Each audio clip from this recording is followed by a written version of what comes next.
അനീഷിന്റെ വിവാഹാഭ്യർത്ഥന കാരണം പിരിഞ്ഞവർ നന്നായിരിക്കുന്നു. ഇന്ന് അനീഷ് അനുമോളെ പ്രപ്പോസ് ചെയ്തിരിക്കുന്നു. അതിന് അനുമോൾ നോ എന്ന് പറഞ്ഞതിന് ശേഷം അനീഷ് ദേഷ്യത്തോടു കൂടി എണീറ്റ് പോവുകയായിരുന്നു ചെയ്തിരുന്നത്. അനുമോൾക്ക് പറയുവാനുള്ളത് മുഴുവൻ കേൾക്കാതെയാണ് അനീഷ് അവിടെ നിന്ന് എണീറ്റ് പോയത്. അനീഷിന്റെ ഭാഗത്തു നിന്ന് ഇതുപോലൊരു പ്രവൃത്തി ഉണ്ടായപ്പോൾ ആരോട് പറയണമെന്നറിയാതെ നിന്ന അനുമോൾ ആദിലയെ പോയി വിളിച്ചു. എനിക്കൊരു കാര്യം പറയുവാനുണ്ട് എന്ന് പറഞ്ഞുകൊണ്ട് മാരുതി കോർണറിൽ പോയി ഇരുന്ന് സംസാരിക്കുകയായിരുന്നു. അങ്ങനെ അനുമോൾ നടന്ന കാര്യങ്ങളെല്ലാം പറഞ്ഞു. അനീഷേട്ടൻ എന്നെ പ്രപ്പോസ് ചെയ്തു എന്ന് പറഞ്ഞു. അത് ആദിലയ്ക്ക് ഒട്ടും വിശ്വസിക്കാനായില്ല. നീ ചുമ്മാ പറയുക എന്ന് പറഞ്ഞ് അനുമോളെ കളിയാക്കിക്കൊണ്ടിരിക്കുകയായിരുന്നു. അങ്ങനെ അനുമോൾ സീരിയസ് ആയി ആദിലയോട് എല്ലാ കാര്യങ്ങളും പറഞ്ഞതിന് ശേഷം ആദിലയും ആകെ ഷോക്ക്ഡായി പോയി. ഇയാൾ ഈ അവസാന നിമിഷം എത്തിയിട്ടാണോ ഓരോ ലവ് ട്രാക്കുമായി വരുന്നത്? എന്താണ് നിന്റെ ഒപ്പീനിയൻ എന്ന് ചോദിച്ചു. അനുമോൾ പറഞ്ഞു, ഞാൻ അയാളെ അതുപോലൊന്നും കണ്ടിട്ടില്ല.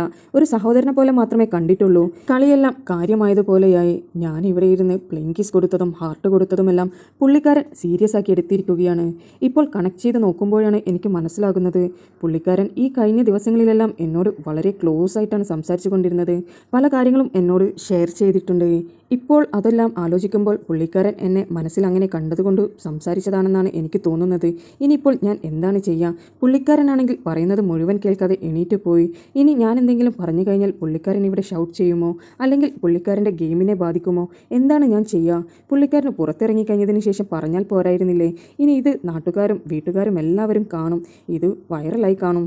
എനിക്ക് ആലോചിക്കാൻ പോലും പറ്റുന്നില്ല പുറത്ത് എന്തൊക്കെയാണ് സംഭവിക്കാൻ പോകുന്നതെന്ന്. ഇത് കേട്ടപ്പോൾ ആദില പറഞ്ഞു, നീ എന്തിനാണ് അങ്ങനെയെല്ലാം ചിന്തിക്കുന്നത്? ഒരാൾക്ക് ഒരാളോട് ഇഷ്ടം തോന്നുന്നത് സ്വാഭാവികമായിട്ടുള്ള കാര്യമല്ലേ? നിനക്ക് ഇഷ്ടമില്ലെങ്കിൽ അത് തുറന്നു പറയുന്നതിന് എന്താണ് കുഴപ്പം? നീ പുള്ളിക്കാരനോട് പോയി പറ, ഞാൻ ചേട്ടനെ ഒരു സഹോദരനെ പോലെയാണ് കണ്ടിട്ടുള്ളത്, അല്ലാതെ വേറെ ഒരു രീതിയിലും കണ്ടിട്ടില്ല എന്ന് പോയി സംസാരിക്കുക. പുറത്തിറങ്ങി സംസാരിക്കാമെന്നൊന്നും ചിന്തിക്കണ്ട. ഇവിടെ നിന്ന് തുടങ്ങിയത് ഇവിടെ തന്നെ അവസാനിക്കട്ടെ. അതുകൊണ്ട് നീ പോയി സംസാരിക്കുക എന്നായിരുന്നു ആദില പറഞ്ഞത്. അപ്പോൾ അനുമോൾ ചെയ്തു കൂട്ടിയ ഓരോ കാര്യങ്ങൾ ഇങ്ങനെ എണ്ണി എണ്ണി പറയുന്നുണ്ടായിരുന്നു. നിങ്ങളൊക്കെ കാരണമാണ് ഞാൻ അയാളോട് പോയി അടുക്കാൻ കാരണം.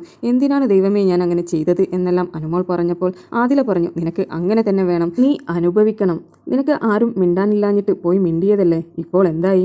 എന്തായാലും ഇത് സോർട്ട് ഔട്ട് ചെയ്യുവാനാണ് ആദില ഉപദേശിച്ചിരുന്നത്. ഇതിനുശേഷം അനീഷ് വളരെ ദേഷ്യത്തോടും ഗൗരവത്തോടും കൂടിയാണ് നടക്കുന്നതും ഇരിക്കുന്നതുമെല്ലാം. ആരോടും പ്രത്യേകിച്ചൊന്നും മിണ്ടാതെ മുഖം കയറ്റി ഒരു നടപ്പാണ്. അനുമോൾക്ക് അത് കണ്ടിട്ടാണ് ഏറ്റവും കൂടുതൽ വിഷമം.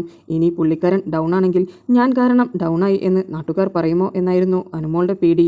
ഇനി എന്തൊക്കെയാണ് ബീബി ഹൗസിൽ നടക്കാൻ പോകുന്നത് എന്നുള്ളത് കണ്ടറിയാം. ആദിലയോട് ഇത് നോറയോട് പറയരുത് എന്ന് പറഞ്ഞ് സത്യം ചെയ്യിപ്പിച്ചതിന് ശേഷമായിരുന്നു അനുമോൾ ഈ കാര്യങ്ങളെല്ലാം പറഞ്ഞിരിക്കുന്നത്. നിങ്ങൾക്ക് ബീബിയുടെ പുതിയ അപ്ഡേറ്റ്സ് അറിയുവാൻ താല്പര്യമുണ്ടെങ്കിൽ എൻ്റെ ചാനൽ സബ്സ്ക്രൈബ് ചെയ്ത് സപ്പോർട്ട് ചെയ്യുക.